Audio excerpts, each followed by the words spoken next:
Second Peter. Second Peter.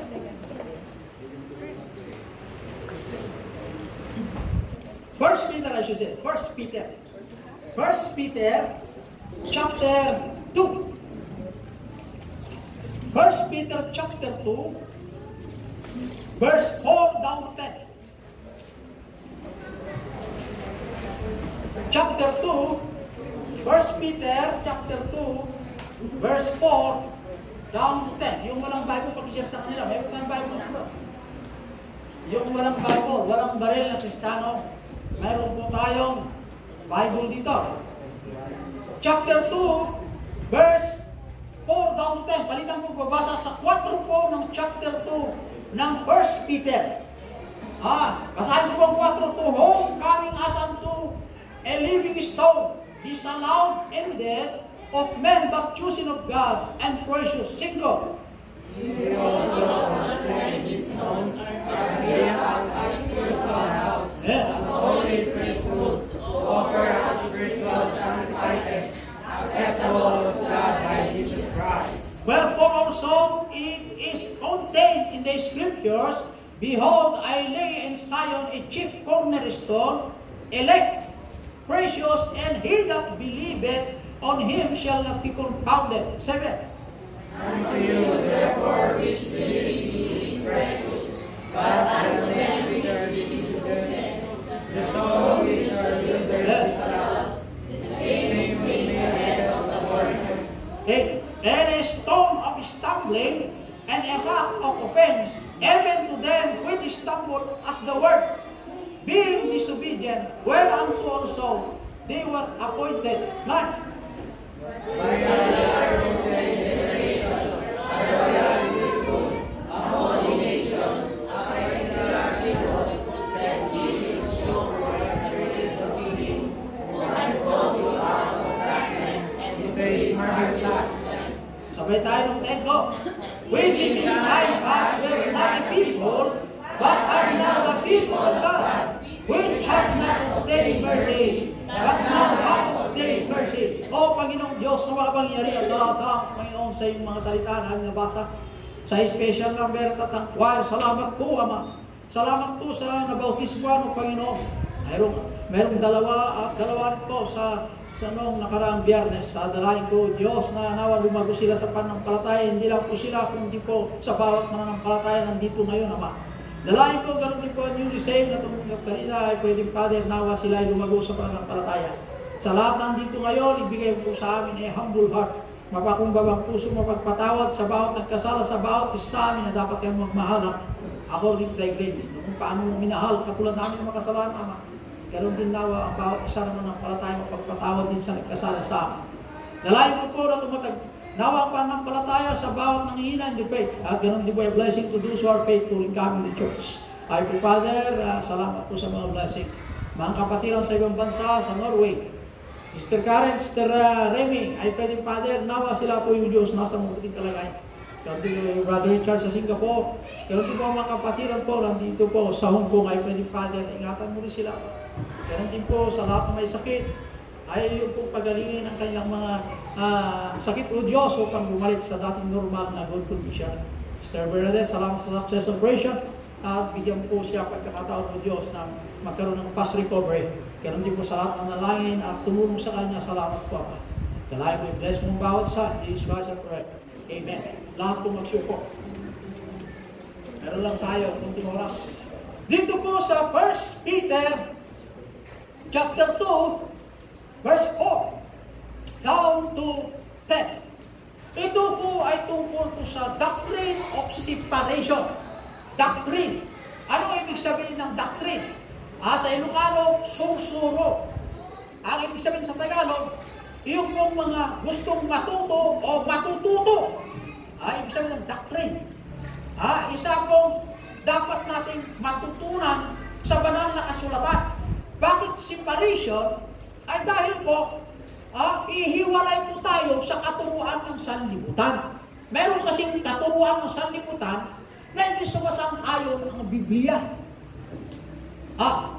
Katulad yan, ang pagsang-ayon ng Biblia ay yung pag-aasawa. Pero yung pag-aasawa, yung paraan ng Diyos. Yung pong sampot. Ang pagkain ng kanin ay 1 libutan ng bigas, iluluto, nasa pamamaraan ng Diyos bago kumain, dapat manalangin. That is biblical way. How to eat? Yung mga niluluto natin kasi 1 libutan yan. Ang ayaw ng Diyos na tinutukoy ng Biblia, yung mga ginagawa natin na hindi napupuri ang Diyos. Katulad yan. Pumunta ka sa trabaho, hindi ka marunong manalangin. Pag may sakit, saka ka marunong manalangin. Ayaw ng Biblia yun, ayaw ng Panginoon yun.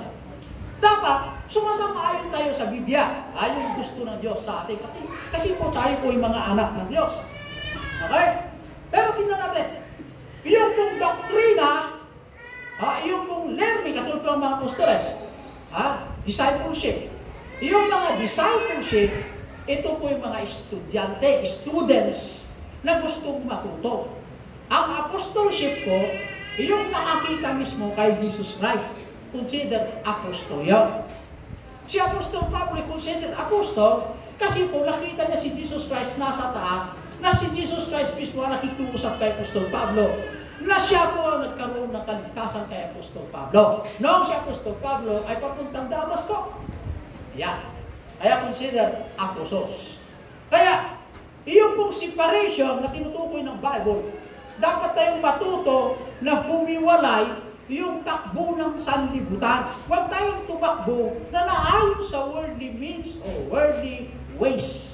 Pag tumakbo ka in the worldly ways, huwag kang magsisi. Darating yung araw, pagsisihan natin ang lahat na ating ginagawa. Ang inaasyon lang ng salita ng Diyos o sa Biblia, hawak ng Diyos ang lahat. Ultimo kaaway ng Diyos ang ating kinakatakutan, hawak ng Diyos. Isang kinakatakutan tao ay kamatayan. Pero yung mga young people, natakot tipunada ng al-alya, yung mga bagay na nagpapakita sa dilim. Pero pag inuutos ng Diyos na masumuri ka, hindi sila masumuri. Huwag kang makitakbo sa hindi mo kilalang lalaki, nagtakbo sila. Sila natatakot. Pero pag sa al-alya, natatakot sila. Sa gabi lang tarayan di niya yung pitulan na parang ipulong, mga anak bunay.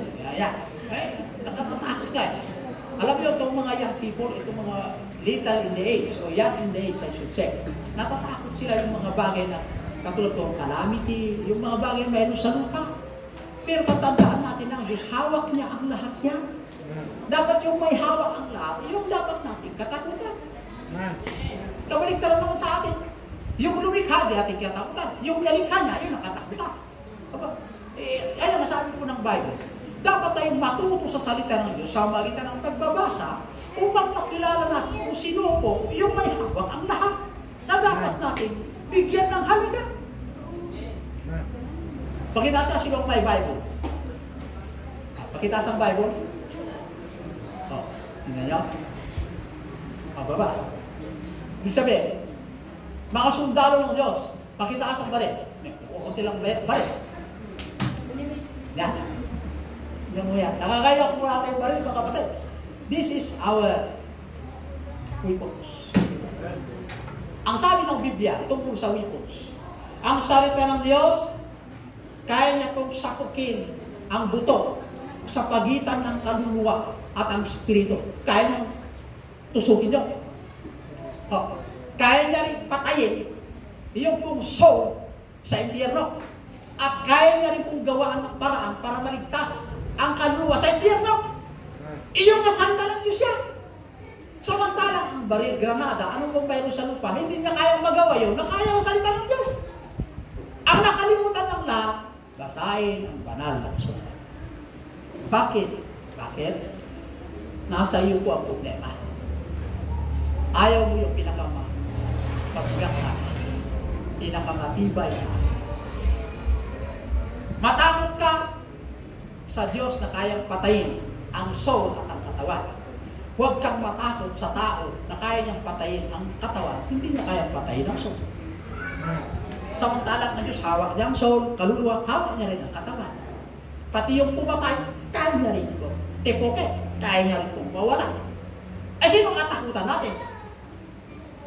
Granada? Ang granada, pag sumabog lang, katawan lang sumabog, pero hindi niya kaya damay ang soul. ay ang Diyos, salita ng Diyos, kaya niyang tusukin hanggang sa kaluluwa. Samantalang hindi natin binabasa. Dapat natin basahin, bigyan halaga pagbabasa ng Bible, mga kapatid. Kasi po ang Bible, ito ang pinakamabisang armas ng tao na ipakilala kung sino mo yung may hawak na. Bakit hindi natin basahin ang Biblia? Biblia, ito lang mo. Kasi yung, ganyan, ano ba yung ganyan? Sabi niyo si, si Rosemary, ano ba yung, si Rosemary? Oh, Sister Rhea, dyan, si Sister Rhea. Mga expert. Noon makinilya, ngayon eh, hindi na. Ganyan. Ewan ko na yan. Tingnan nyo, separation, it will include desire. Ang paghihiwalay po sa sanlibutan ay dinadamay na po iyong pong tinutukoy na desire, hangarin. Ang bawat new birth produces hunger. Ang bagong panganak pa lang, nangailangan po, nagugutom po sa salita ng Diyos. Bakit, Pastor? Hindi na kailangan ko yung pumatatanda, hindi na kailangan ng salita ng Diyos. Kailangan niya rin ang salita ng Diyos, nagugutom pa rin yan. Pero yung bata na nangangailangan na lumago sa pananampalataya, ay siya po yung mas higit na kailangan na siya po yung kakain na salita ng Panginoon sa magitan ng hearing the word of God. Kasi po, pag nandito ka, hindi ka nakikinig, umuwi ka, ikaw pa rin yung dating pumasok. Pero kung nakinig ka at naintindihan, yung pumasok ka, number 2 ang karga mo. Pag uwi mo, 10 na. Oh, bakit? Nung pumunta ka dito, ginanyan ka. Alam mo sino ka. Yan. Nung umalis ka dito, ginanyan ka. Mahal pa rin kita kapatid. Ganyan sana, mayroon pong changes. May pagbabago. O mayroon po tayong tinutukoy na yung pong desire na tayo po'y lumago sa pananampalataya. In you birth, desire the word of God. Yung mananampalataya. Kaya ang mananampalataya na matagal na dito sa church. Pero ang kanilang pagkain ay bata pa rin. Hoy! Hoy! Hoy! Ang batang matanda na pagdalo mo dito. Hoy! Hoy! Kailangan mo lagarin ang liig. Bakit? Matagal ka na sa church, hindi ka tumangtang pagmatik. Ibig sabihin, meron kang problema. Ano problema? Kasalanan nandito. Nagtatago ka ng dilim. Sabi ng Bible, itapon mo yung dilim na yan. Palitan mo ng liwanag. Mayroon ka ng Jesus Christ. Ay dapat kang magbago. Iyan ang baguhin mo. Tingnan niyo po. Nung tayo po'y bata, in the flesh, bata, panganak, bagong Kristiyano. Ang batang Kristiyano na 9 months old, 5 months old, hindi niya kailangan ng ginto, diamond perlas, mamasyal sa Baguio, Maynila, o sa Hong Kong, o saan. Ang kailangan niya, tumibay, lumaki, kaya na kailangan ng gatas. Tatalong mo sa bata na 9 months old. Gusto mo sa Maynila, libre lahat. Ganyan mo dede, sana. Dede? Gusto mong ginto? Hindi niya maintindihan. Ano ba yung ginto? Gusto niya pagkain. Dede. Pero may mga Kristiyano nagdede lang ngayon.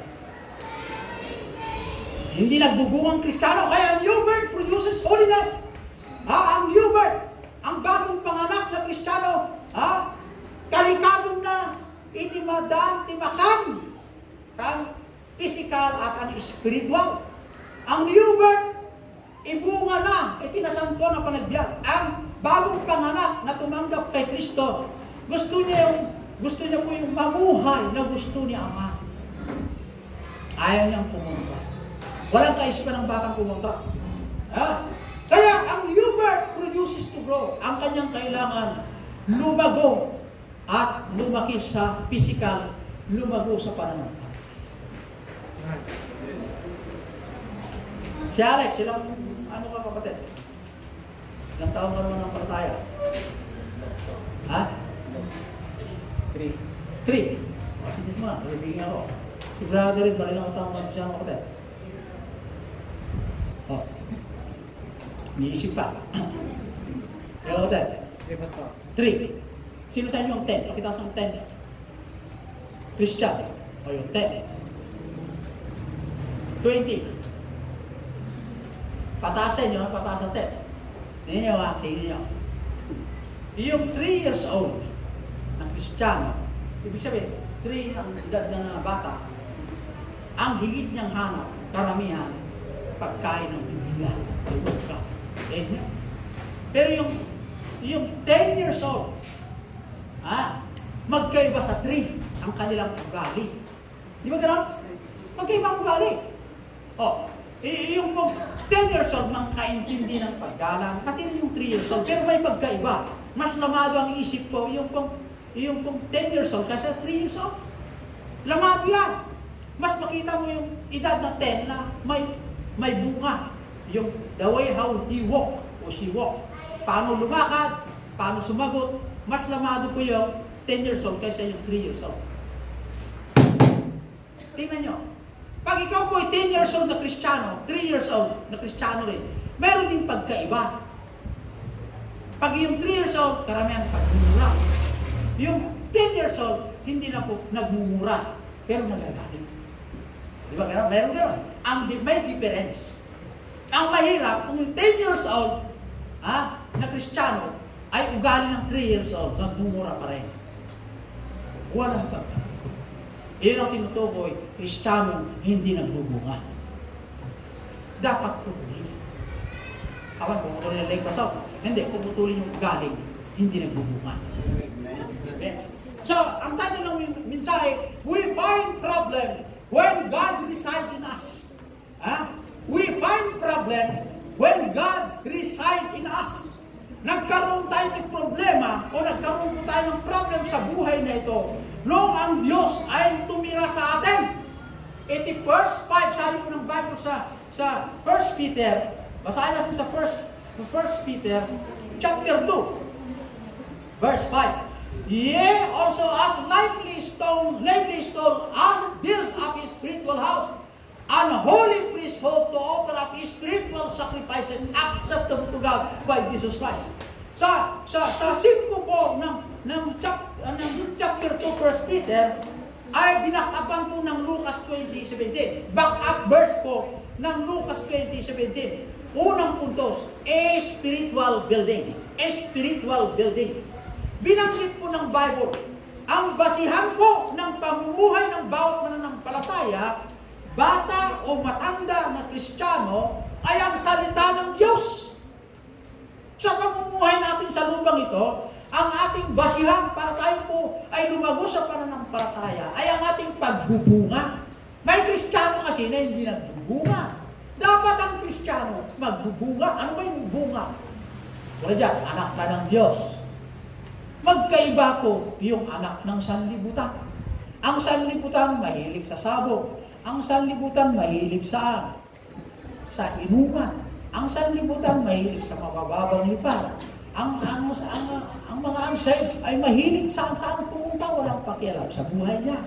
Pero yung Kristiyano, mahalaga ang kanyang buhay, hindi kagad pupunta sa mga sabungan, yung mga bagay na worldly. Kaya, pag na ang Panginoon ang nasa atin, pag ang Diyos ang nasa atin ngayon, kasi anak tayo ng Diyos. Anak tayo ngayon ng Diyos. We are considered a living stone. Si Bibian na bato. Apa nga si Bibian na bato? Wait tati, iti pinaka-chief ay yung pong cornerstone na si Kristo, the living stone, na siya po ang pasuling bato.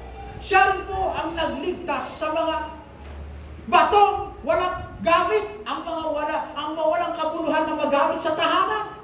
Sa isang pamilya, sa isang tahanan, lahat po tayo walang kabuluhan. Pero dahil kay Kristo, tayo po ay binuhay, nagkaroon tayong mabuhay na living stone o little stone.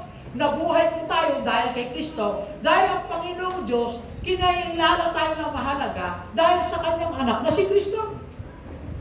Magpasalamat tayo dahil po, ang Diyos na napakataas, ikinonsider pa tayo na mahalaga sa kanya, despite na we are not deserved.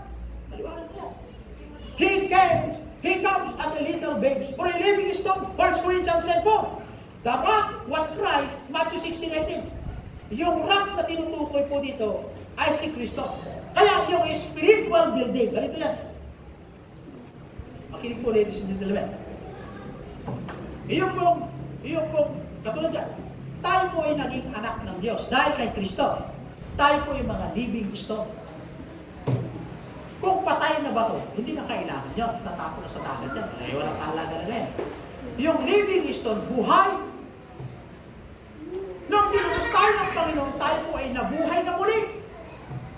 Dahil tayo po ay nabuhay na muli, ang Panginoong Diyos, kailangan niya tayong magamit upang maraming makakilala sa yung stone na rineject po ng mga tao na siya po ang nagbigay buhay sa mga katulad natin na stone na patay.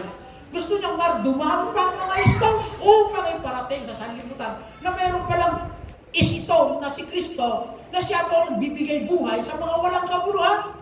Na yun po na mayroon po tayo na dapat natin po magbunga. Spiritual stone. Ayaw yun din. Aso yan. Hindi kami spiritual. Kasi na spiritual na building. Kapag ito building. Ni Kristo na tayo kapo ito iglesia. Iglesia. Yung mga tao. Kasi po ang sabi po ng Bible, si Kristo po ang rock. Isulat yung bato. Tatada ito yung bato na kailangan ko iti pamilya, iti bakuna nga building. Inaramit tao nga pasuli. Ano pa iti bato? Ito bato ito. Hindi nga bato, yung panday yung suli, ano ka sa kulang. Handa kailangan niya ng bato, pasuli lang sa ibilay. Pasuli lang. Hindi kaya nga bato, importante kaya iti pundasyon iti building. So nga iti pamati tayo bilang mananampalataya, hanggang po nagiging living stone, nagiging isa sa pamilya ng Diyos. Kung hindi mo tinanggap yung bato na yun na si Kristo, is the rock. Hindi ka kailanman magiging si Biblia ng bato. Winong naging anak ng Diyos, magiging importante sa Diyos Ama, kung wala yung bato na yung pasulida. So hindi rin pasuli nga rin, reject ni tao. Iso kaya hindi lang namatay ang mga tao, magbalit na yung living stone. Ayun din. Amen. Okay, di ba na? Kaya hindi makaintindi. Kasi ba yung hindi nakaintindi ng Ilocano? Dahil hindi gandang dito pero hindi ko na tawagin. Ay ganda. Pero hindi ng Tagalog natindihan ng Ilocano. Ito. Dahil ito pong spiritual building. Naitayo ang building na ito. Physical building. Pero yung building na tinutukoy ng Bible, yung spiritual. Nung tinanggap mo si Jesus Christ bilang tagapagligtas at Panginoon, si Kristo na basuri physically, inawat mo nga inikang importansya tibiyag mo, nga sintro iti dito ka building. Gusto tayo pibagi tayo, mga tayo, tempo. Inawat mo ni Kristo, nagiging sentro sa buhay mo, narinig mo ng mga tao.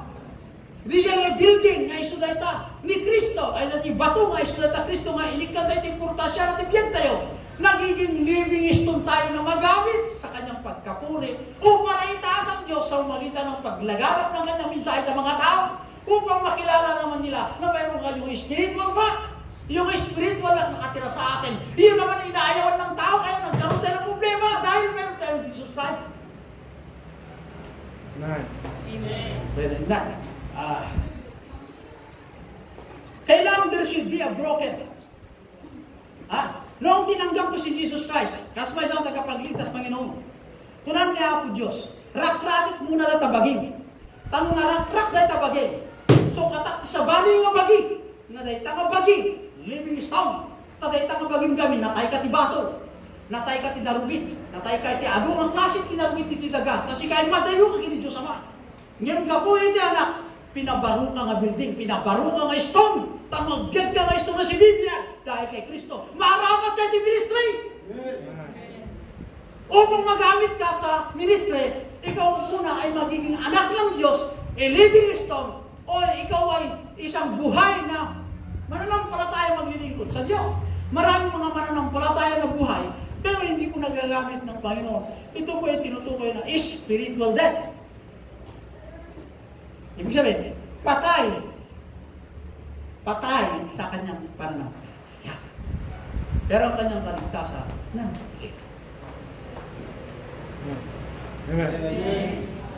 Hindi tayo nagkakaintindihan na. It's a building, living stones built up. 1 Peter 2:5. By this doctrine, tingnan nyo. Dahil po sa doktrinang ito, gapoy sa susuro na ito, dahil po sa doktrinang ito, minartir ang mga Baptist noong unang siglo.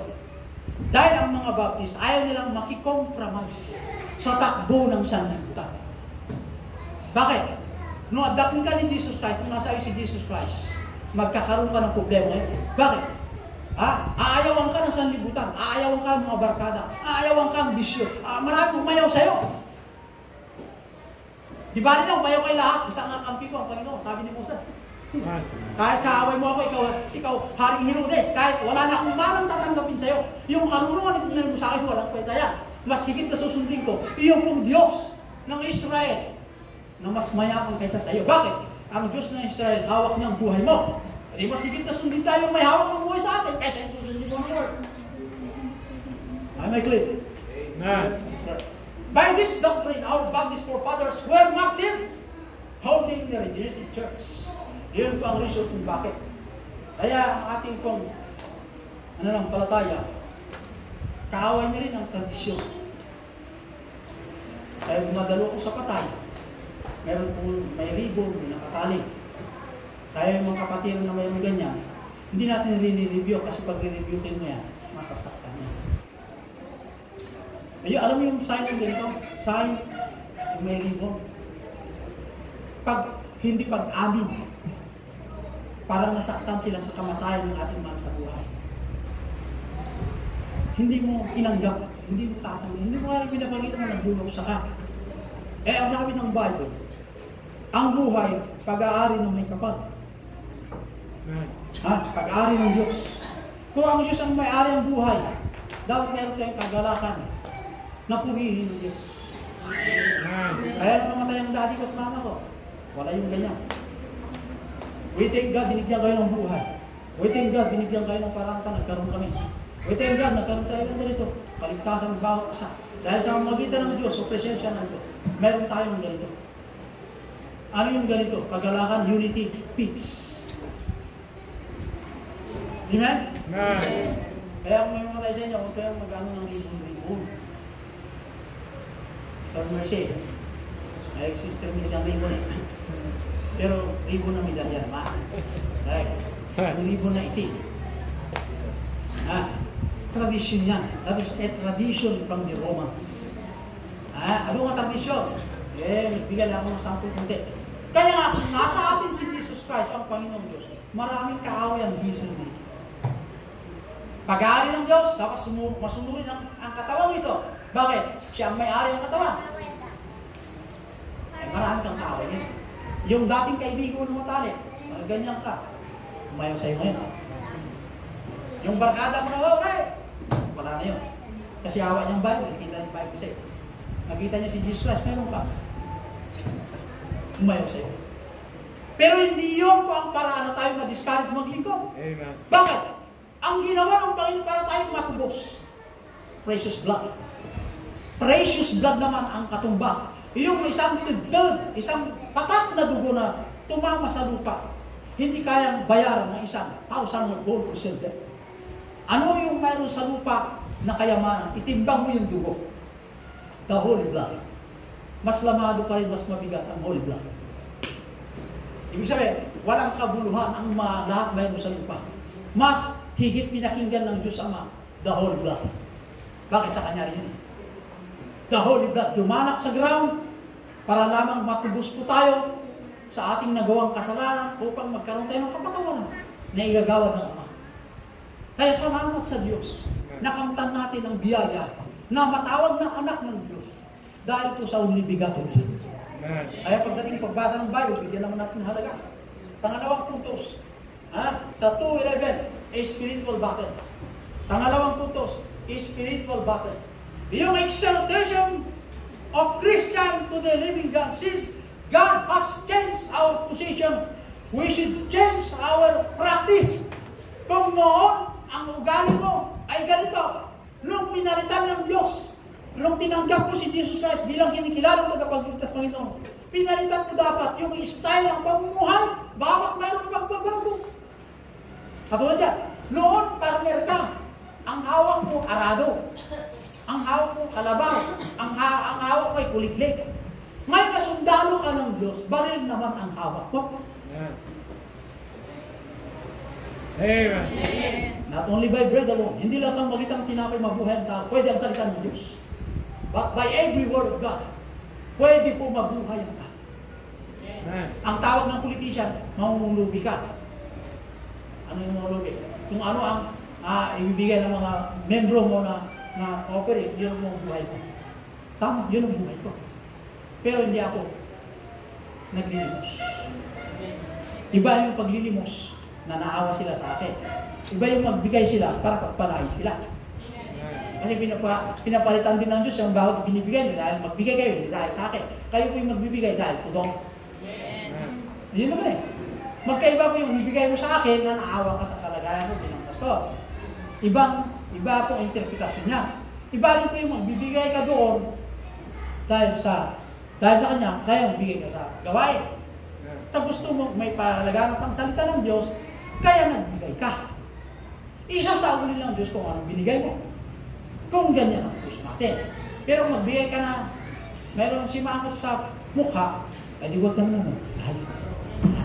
Intindihin mo na yung ano ba ang kahulugan ng bibig. Kasi naniwala ko, sabi mo ng Bible, pag magbigay kayo, the highest blessing. The highest blessing, highest is to give. Blessing is to receive. But the highest is to give. Anong example? God the Father give the highest blessing. He give His Son. Ngayon na ikaw naman na maglingkod sa Diyos, ano naman ang pinakamataas sa iyo na ibinigay mo sa Diyos? Ano yung parte ng buhay mo, ibinigay mo sa Diyos? Kung sasabihin mo buhay mo, hindi mo pa rin kayang tapatan yung binigay niya. Bakit? Ito makasalanan. Samantalang yung binigay niya, walang kasalanan. Sige nga, kaya bang tapatan yun? Walang makatapat o walang tatapat yung ginawa ni God the Father sa atin. Kaya walang magkikling na ako ibinigay kong buhay pa so, pito lang ako sa nante, pito lang ako sa giver. Hindi mo po yung ibang malaki yun kasi biyaya lamang ng Diyos, ipinagkalob yan na ito'y privilege sa iyo upang pagpalay ka ng Diyos. Tumanggap ka, nagbigay ka. Tumanggap ka, nagbigay ka. The more blessing, sabi mo ng Bible eh. Amen. Pero bakit pastor? Tumanggap ako. Hinong ko dito. Sabi ng Bible, hanggat dito ka lang, 10 piso binigay ng Diyos, hinong ko dito, hanggang doon na. Pero kung gusto mong daloy ng pagpapala, magbigay ka. Hanggat lumaki. Katulad ni Abraham. Ano ba trabaho ni Abraham? Pero may pinakamayaman si Abraham, pati si Job. Ano ba trabaho nila? Sabi ng Bible, sila faithful sa Diyos. Mayaman sa pananampalataya, sa relasyon nila sa Diyos ay mayaman. Inuna nila ang Diyos. Hindi problema ang finance. Bakit? Mayaman ka sa Diyos. Bakit naman ipagkait ang Diyos ang kanyang kayamanan? Samantalang ang Diyos, mayaman ang Diyos. Kung bakit hindi binigay sa atin kasi hindi tayo pwedeng pagkatiwala ng kayamanan ng Diyos. Pag tayo po nagkaroon ng blessing, wala tayo sa ministry. Kung binigyan tayo ng pagpapala, wala tayo sa church sa linggo. Saan ka na ngayon? Tanungin nyo kayo ba?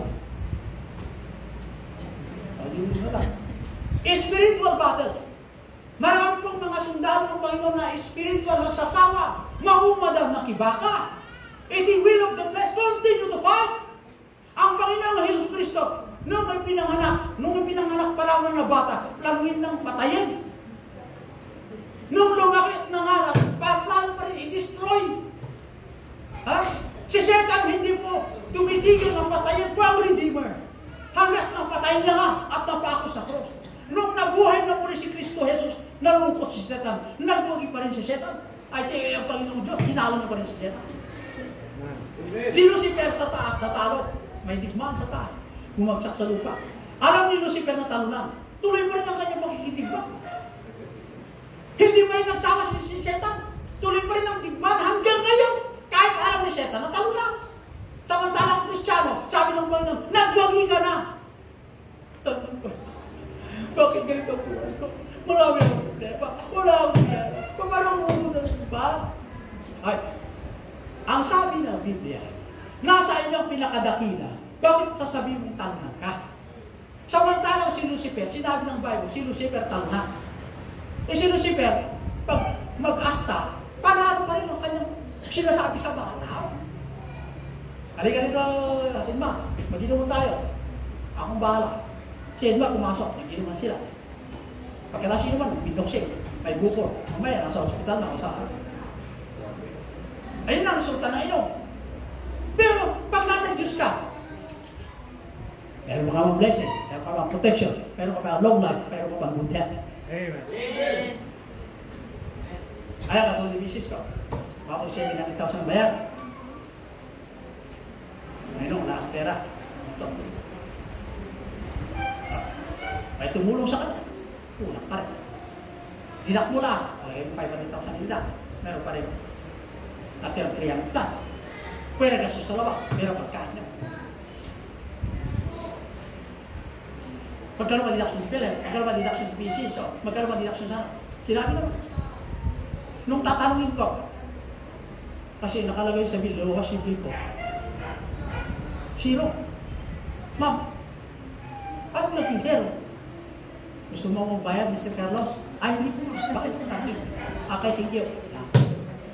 Bakit na ako? Kasi binigay sa akin yung discharge.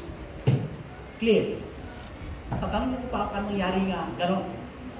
Masobra na ang panalangin natin. Sis, bakit? Wala na mo bayad. Tumawag pa yung nasa House of Representatives. Isirit ko yung 100,000 para sa iyo. O, tatanggap ba natin? Ay, huwag na, i-reject ko na yan. Sabi mo, bayad na. Mr. Secretary, Miss Secretary, yung pinadala nyo po na 100,000 for the check-up, ay for the operation, bypass operation. Was already paid. Ay, okay. Okay, thank you. Binayaran na. Binayaran na eh. Binayaran na yun. Amen. Tatanong ko, paano nangyari? Ako, ano ba yun eh? Hindi ko maintindihan. Ang perfect lang, itong cover. PCS, itong cover. Kaya yung tinatanong ko sa billing section, paano nangyari yun pa? Gusto mo ata magbayad, Mr. Carlos? Tanong sa akin. Sige. Kung bayad ka, ay kibayad pa for 300,000. Tapos nila sagot. Ang tanong, ma'am, hindi na po. Sapat na po na ibigay niyo sa amin yung discharge.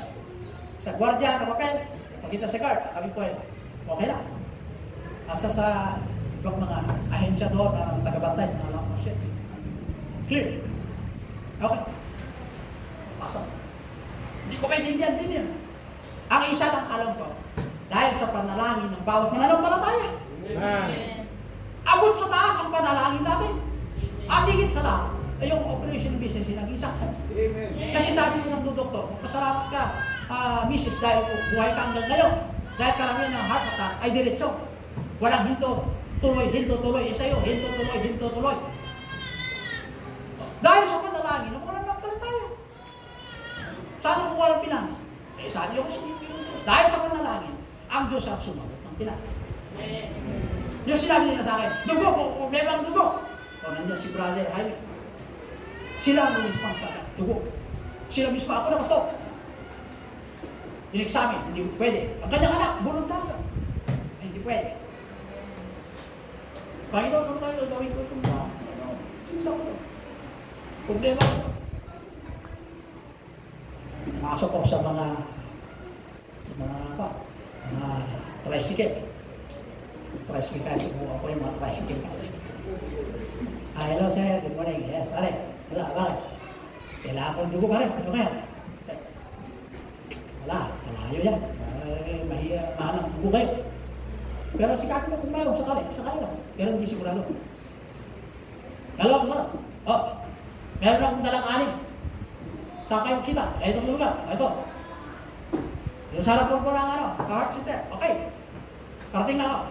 Naghintay ako. Dumating yung anim. Puro itong mga parang naman itong antuboy. Kaya sige, ang brother na ito. May tali dito. Ganyan yan. Iba-ibang kulay ang buhok. Tapos may tato. Tako. Ito tumibigay sa akin. Siyempre, check-upin ko na bago kunin ng dugo. Check-upin, yung ihi nila, pati dugo. Check-upin. Paglabas, ano yung ganyan? Yung okay, wala tayo. Hindi ba ako naniwala? Tawag pa yun, meron pang isa. Kahit isa lang maalam. Ano mo kasi yung nurse? Nasaan yung anin ko dito? Nanan. Bakit po? Kukunin na lang dugo. Bakit approve ba yung mga yan? Oo, approve ako ganun dugo. Hindi ko lang nakukuha sa itsura ng tao. Kukuha ng dugo. Kaya, kung nakabag, kung Panginoon. Ano, bumalik si Brother Jaime sa Dico. Mayroon ako na pastor. Isa po yung tricycle. Meron ko ba, kapatid? Ilan ba kailangan pastor? Ganito. Dali po bukas. Sigurado ka? Oo, sigurado na. Brother Jaime, huwag mo na. Kasi nakakita ko si Brother Jaime sa kanilang katatapan. Gusto kasi ang mga pamilya na intact sa kanilang family. Kasi trabaho kanyang mga anak. Hindi sila nakita-kita. Kaya sa linggo, doon sila na ipon, nakita-kita, magkaroon ng fellowship sa mga pamilya nila. Gusto ko rin gano'n ang nangyari sa kanila. Kaya, sabi ko, huwag ka na matuloy na kapatid kasi meron na. Kaya, nung dumating tatlo, mas kamo ang itsura. Mas kamo na. Sabi ko, alangan na sigurado ito, Panginoon. Tabiyaya ng Diyos, pasok yun. Yung 10, naging 11. Sumubra pa na lahat. Sa misis ko, pwede na. Sumubra na yung 10. 10 kailangan, 11 na pack ang naidipusit. Kung may kari kang 11, nalilig naman yung isa. Pakakurumi yung kompetisyon ko. Yung 6, pasok. Plus 3. Pasok. Yung isa, nag-aaral kayo, 10. Yung pala na-reject, sama. Paano nangyari yung pala-reject na isama? Bakit po kasi kilapisin? Ipinalalaan ko sa kanya. Kasi kilapisin ka. Basta ang mahalaga, solve ng problema. 10 kailangan mo, di 10. Kung 11, ayaw mo na kung 11. Bakit na nagkatsin mo ang nangyari yun? Maraming mga bagay na hindi ko maintindihan din. Bakit ang nangyari lahat? Kaya isa lang ang aking alam. Dahil sa panalangin ng mga nampalataya, nakikinig ng Diyos. Kaya, Panginoon, walang sumasagot. Pero nakikinig po. Kaya tayo bilang mga nampalataya, challenge yun. Spiritual battle to serve the Lord, ang dami-dami. Pero huwag kayong madismaya, kahit kapatiran ng discard sa atin, pati mga kasama natin maglilingkod, kung yaman ng discard, huwag natin isasama ang Diyos sa natin maglilingkod. Bakit? Ang ating pinaglilingkod ay si Kristo ang Diyos. Huwag natin idamay ang ating servisyo sa Diyos. Kung may problema tayo sa labas. Bakit natin idamay siya? Ay itong umikha sa atin. Kung idamay pa ang Diyos dahil sa problema mo, tinutukoy na kumakain ka pa rin ng gatas. Little faith! Kung tayo matibay na sa pananampalataya, ano man ang problema? Huwag natin idamay ang paglilingkod. Iba yung paglilingkod, iba ang problema. Pag isang luring ang Diyos sa problema mo, I believe that God will solve the problem according to His own ways, hindi yung ating pamamaraan. Kaya nung nakita ko yung pamamaraan ng Diyos, thank God. Thank God, agyaman ako, agyaman kita, binaliwag bibiyag ko, pinakawang baso ko. Agyaman ako. Don't ever question God kung anong pamarang niya. Let's obey because He is God. He is God. Huwag natin question. Ako, marami kong bagay tanong eh. Pero walang nakakala ng kasagutan. Hindi lang. Isa lang ang alam ko. Ay ang banal na kasulatan sinasabi, dahil sa panalangin ng marami, God answer our prayers. Kaya spiritual battle, don't ever has a problem. Don't look sa spiritual problem. Let God be God. Let God use us. Ang Diyos din ang tatapos ng problema. O God, Almighty, salamat kayo sa inyo sa akin. Salamat sa biyaya pinagkaroon ng bawat isa. Salamat po kayo na kami po yung Diyos na resolba sa bawat problema ko na. Pero dalayan ko maraming pa rin problema na darating. Dahil nasa amin ka, maraming inayawan mo sa amin dahil sa ugali ng world. Pero nangako ka sa amin, Ama, hindi mo kami iiwanan. Hindi mo kami tatakbuhan, O Diyos, kung may problema. Ang problema ang tatakbo ko, Diyos, ulalayo. Dahil ikaw na Diyos, kilala ka ng mga pangyarihan na Diyos. Ano man po ang naharap ng bawat pananampalataya? Ikaw pa rin, O Diyos, ang aking pag-asa. Dahil hawak mo ang buhay, hawak mo ang kalusugan, lahat na yung kami ang mahayawak ko. Bigyan mo pa kami, O Diyos, matibay na pananampalataya, lagi magtiwala sa iyo sa lahat ng panahon. Dalangin ko, O Diyos, i-bless mo ang bawat pananampalataya. I-bless mo po, O Diyos, sa mga bisitas po namin, nanawa sa kanilang pag-uwi, makilala kong lubusan. Sa newly baptized, nawalan mo sila sa pananampalataya kung magiging palagwin mo ang gawain na kuling dawil, Father. Dalangin ko rin, O Diyos, ganun din po ang karang may isang pinawa. Lumagas sila sa pananampalataya sa mga pagkain sa isang Christian ng mga araw doon. I-bless mo ang preacher, ganun mo kanyang pamilya, ganun din po ang bawat isa sa amin nandito ngayon. Ang problema, O Diyos, ito lang tuloy. Thank you, Pak. Bago natin tawagin po ang ating panghuling panalangin, ay tayo po ay pinanyayahan po kayo na dito kayo sa altar, tayo magkaisa sa panalangin sa Panginoon. I pray na members, come to the altar, mga women dito sa downstairs, mga men upstairs, magkaisa sa ayon na panalangin sa Diyos na siya po ang ating pagtakbuhan sa lahat ng panahon. Dito kayo sa harap, kapatid.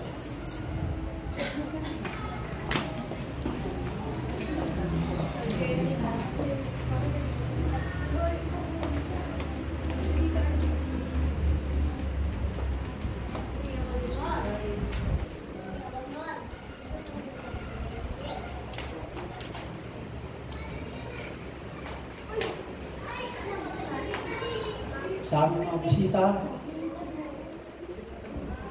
if you have any request for prayers, makita sa naman. Mga bisita, meron kayo bang request? Pastor, is dito ko ang panalangin. I want to consider us your prayer. Meron pa sa aming mga bisita, first time, second time, third time, fourth time. Tawag ng Francisco. Gusto nyo ba isali kayo ng panalangin? Pakita sa ko. Sasali ka sa panalangin. Balik dito, sino pa? Nasa upuan. Ako, Sister Renalyn. Hello, nasa labas. Bago tayo pray. Dahil po mag-pray, God Almighty, salamat po Diyos sa response sa mga nampalataya. Pwede to bless them. Salamat po sa salta. Alam mo, O Diyos, may problema bawat sa panghihina sa pananampalataya. Kami po lahat nagkasala pa sa araw-araw ng aming pamumuhay, nakikipagdigma sa gusto ng buwan. Pero marami pa rin, O Diyos, na sisilo-silo sa Jose. Pero patawarin niyo kami, Ama, natulungan mo po kami, bubangon ulit, upang kami po magpatuloy maglingkod po sa iyo. Despite of many trials, problems that we are going to encounter, Father, I pray, O God, na tumatagnawa kami na pananampalataya sa umalitan ng mga trials ko. We believe in you, O God, na hindi mo kami iiwanan. Hindi mo kami pabaya. Dahil nangako ka na iyo pong bantayan na iyong mga anak sa lahat, O Diyos, na lumakad sa iyong talungan. I pray, O great God, na huwag mo pabayan ng Francisco family. Ganon din po sa mga pamilya na dito, Bishop family. Ganon din po, O Diyos, sa mga pamilya ng iyong mga mananampalataya, get safe. I pray, Father, na the end with that with us to solve the problem of all. Take you sa paalala mo sa bawat isa. It is right to pray. Amen. God bless.